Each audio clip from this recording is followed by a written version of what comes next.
What is the Schomburg Center? To me, it is home. The place where we come to see who we really are, not just somebody else's reflection of who we are. The Schomburg Center is a place of culture, it's a place of history, it's a place of knowledge. The Schomburg Center, to me, is a repository of all of the things that has documented our sense of worth as a people. For me, that means that it is a place of immense power. The Schomburg Center is a public research library and a cultural institution for the study of the Pan-African world. It is perhaps the best in the world. My Schomburg Center is Arturo Alfonso Schomburg. Arturo Schomburg said, "Black history and culture and intellect exists." At a time when most people didn't believe that, he collected those evidences. And that became the beginning of the collection. And it has expanded and has grown to where it is now a world-class institution. It holds over 10 million items. There's no parallel anywhere that brings to light what we as people of color have done, what we continue to do. Black culture is all of culture. The universals that animate everyone's life happen here for all people. The Schomburg, for me, is one of the center pillars of Harlem. When I started the journey of finding out about Red Rooster and Harlem, the very first place I went to was the Schomburg. Researchers from around the world come and use what we have here. I could not have written just about any of the books that I've written without the Schomburg Center's archives, resources. The Schomburg Center is much more than a library. We encourage lifelong learning and exploration. The Junior Scholars Program is a Saturday program with students from 5th grade to senior year in high school to help them learn about Black history and culture. Learning about my history is important because it teaches me who I am. The Schomburg Junior Scholars Program is going to do nothing but uplift them. So many talented and brilliant people have walked the corridors of this amazing institution over the years. From Octavia Butler to Toni Morrison and James Baldwin, Ella Fitzgerald, Alvin Ailey, and Harry Belafonte, who graced the stage in this room of the American Negro Theater. This place evokes great memories.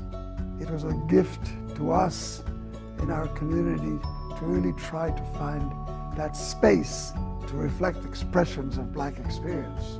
I just knew that the environment, what I saw these young African Americans doing, was a place I needed to be. What is my Schomburg Center? I'm standing here at the Cosmogram, which underneath holds the ashes of the poet Langston Hughes. On the evening when this Cosmogram was dedicated, people began to empty out of the auditorium. A jazz trio struck up, and to my amazement, Amira Baraka went over and asked Maya Angelou for a dance. And they started to dance on top of the a fitting way to kiss the memory of Langston. The Schomburg Center is a research institute and a library, but it's so much more than that. There's something going on every day. So many amazing people come here to talk about their creative craft, to share what inspires them.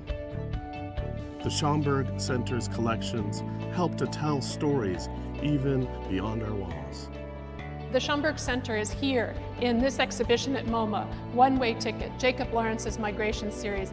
We depend on the resources of the Schomburg to enable us to tell this story.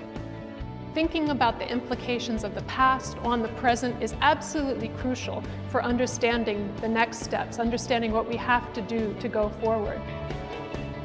We today have the responsibility of making sure that new artists and activists, new scholars and poets know that this place continues to be a resource and a source of inspiration for the work that we must continue to do.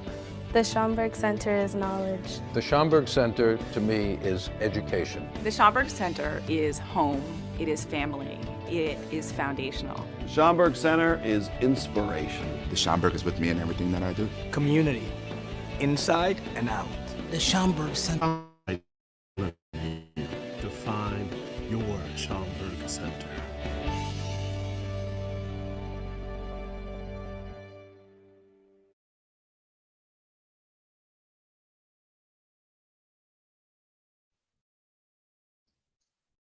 Good evening. My name is Novella Ford, the Associate Director of Public Programs and Exhibitions. And as you saw in the video, the Schomburg Center is dedicated to the collection, preservation, and interpretation of global Black experience. To learn more about the center's research divisions, public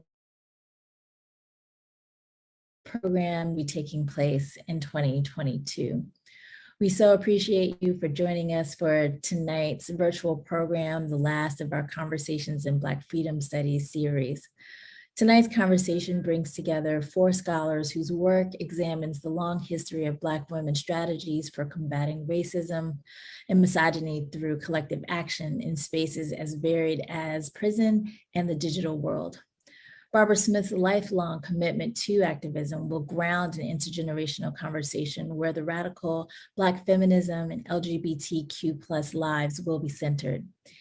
Just a heads up, you can rewatch tonight's conversation as well as any of our previous conversations on the Schomburg Center's live stream page at livestream.com/Schomburg Center. To introduce you to tonight's program and participants, please welcome co-curator of this season's Conversation in Black Freedom Studies, Dr. Robin Spencer, who's the Associate Professor of History at Lehman College. Hello, good evening. Thank you so much, Novella, and thank you for Kalia. Thank you, Kalia, as well, for guiding us through the technical difficulties. It's great to be here. I'm Robin Spencer, Associate Professor of History at Lehman College.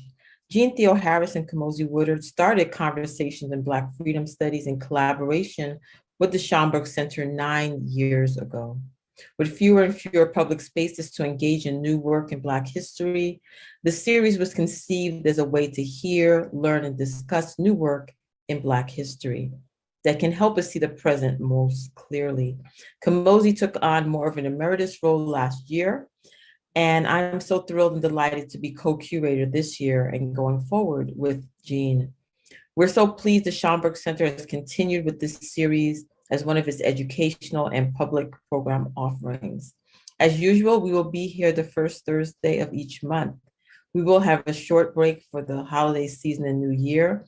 We'll be back on Thursday, February 3rd, 2022, with a wonderful program on Black New York, featuring scholars Christopher Hayes, Paul Marie Seniors, Tammy Brown, and Ariella Rotramel.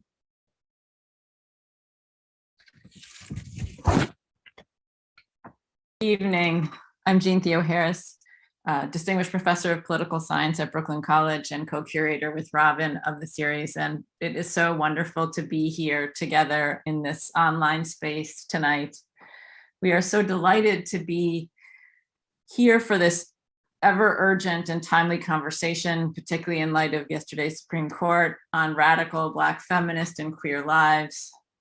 The books our authors are talking about today are available for purchase at the online Schomburg shop, and we will be dropping that link into the chat so you can purchase them if you don't already have them. I have the great honor tonight to welcome tonight's panelists. First, Barbara Smith was co-founder of the Combahee River Collective and Kitchen Table Press and author of numerous books, including Homegirls and Ain't Gonna Let Nobody Turn Me Around, 40 Years of Movement Building with Barbara Smith. Emily Thuma is Assistant Professor of Politics and Law at the University of Washington, Tacoma, and author of All Our Trials, Prisons, Policing, and the Feminist Fight to End Violence. Moya Bailey is Associate Professor of Communication Studies at Northwestern University and the author of Misogynoir, Transformed, Black Women's Digital Resistance. And Laura Lovett is Associate Professor of History at the University of Pittsburgh and author of With Her Fist Raised, Dorothy Pittman Hughes and the Transformative Power of Community Activism. Welcome, welcome. It is so good to have you with us. So where we'd like to start is briefly, each of you, how did you come to this research? What concerns or commitments or political activism kind of guides your work? And Moya, we'll begin with you. Thank you so much for having me. I'd say that my work got started as an undergraduate at Spelman College, and it was in my organizing on campus in connection to the Women's Research and Resource Center that I was politicized and started to think about how Black women were treated in society. And it was an action while I was an undergraduate protesting some music that we felt was not actually very favorable in its representation and portrayal of Black women, that I started to think about these questions more deeply. How does media shape our ideas about Black women? And how are Black women organizing to combat those representations? So that's really my origin story. Hi, everyone. I'm so glad to be here, and thank you both so much, Robin and Jean, for inviting me to be part of this really incredible panel. I'll just talk a little bit about how I came to All Our Trials specifically, which is a book about grassroots feminist organizing against the carceral state in the 1970s and early 80s, and particularly looking at organizing efforts that focused on the connections between interpersonal violence against women and the racial violence of criminalization and incarceration. And I came to this topic through my participation in anti-racist feminist activism around sexual and domestic violence, police violence, and imprisonment, and especially my involvement in an organization in Seattle, Washington called Communities Against Rape and Abuse, or CARA, which was a Black feminist-led, multiracial, multi-gender project that centered communities that were especially vulnerable to state violence in our anti-rape work. And CARA was founded in 1999, so we were part of like this whole constellation of groups that were getting connected to one another through national organizations like Critical Resistance and Insight, Women and Trans People of Color Against Violence. And CR, or Critical Resistance, and Insight were really creating containers for these larger conversations about the need for the anti-prison movement on the one hand to strengthen its feminist politics, and the need for a mainstream, feminist anti-violence movement to divest from criminalization and carcerality.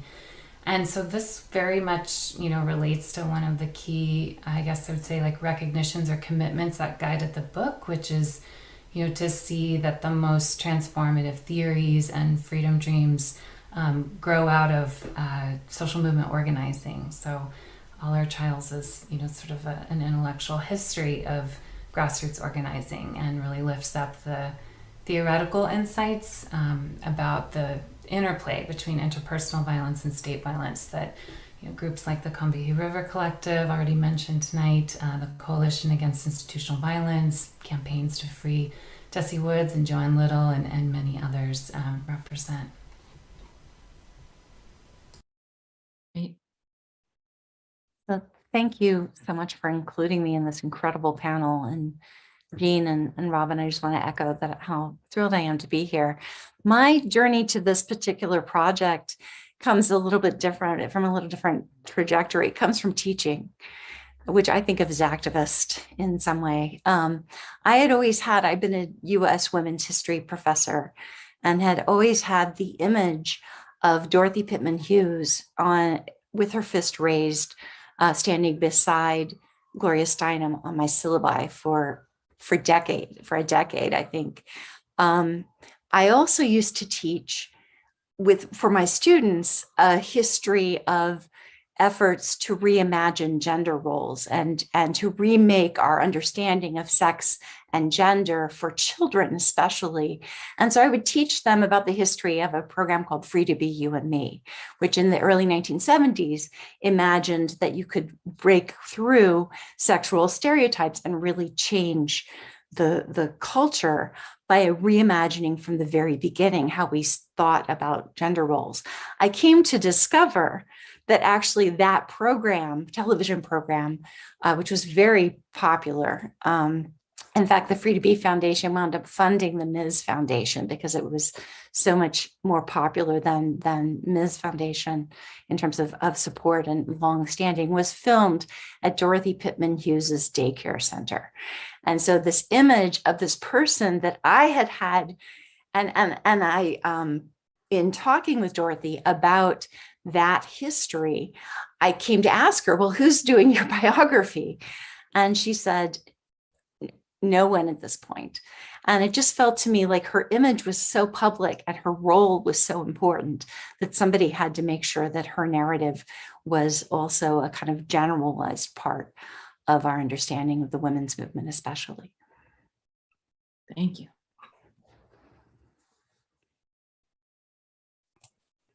Rookie mistake. Thank you so much for inviting me. It's always a pleasure.